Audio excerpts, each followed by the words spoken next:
ისეთი სილამაზეა. უბრალოდ არ მოქვს კაი კამერა და არ ჩანს და ეხა კადრებით გაჩვენებთ რა ხდება აქ. სილამაზეა. წვიმს ეხა და უფრო ლამაზიელფერი აქვს. ზეც წვიმად, რა ვიცი, ნათებები და სხივები და წარმოიდგინეთ ზამთარში. რა სილამაზე იქნებოდა ეს ყველაფერი. განსაკუთრებით ახალწლის პერიოდში თოვლიც როცა დევს და ჩვენ რო ნაძვის ხეებს ყიდულობთ და ვდებთ, რა ქვია, სახლში ვალამაზებთ, ეს რო იყოს ბუნებრივად გალამაზებული.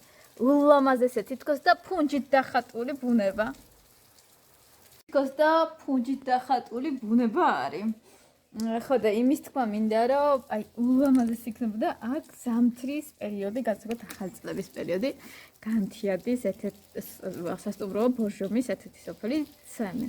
რავი, აღმოჩენაა ჩემთვის ძალიან მაგარია.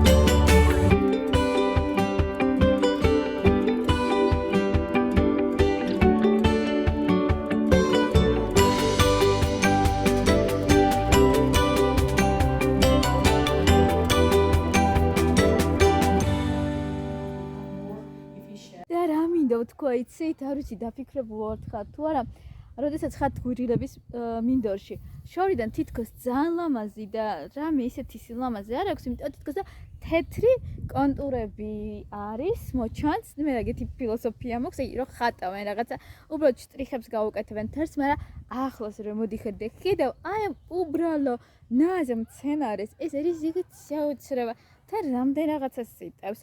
თავისი სილამაზე ნუ ეს ხო უნდა დააფასო, უნდა დაინახო და მეორე კიდე უბრალოდ ესეთი ნაზი ფოთლები და პლუს კიდე რა დიდი სამედიცინო ბენეფიტები, ანუ სარგებლები გააჩნიათ და ყველაზე მეტად რა მომწონს, რომ სილამაზე ბუნება ერთმანეთთან რო თანაცხოვრობს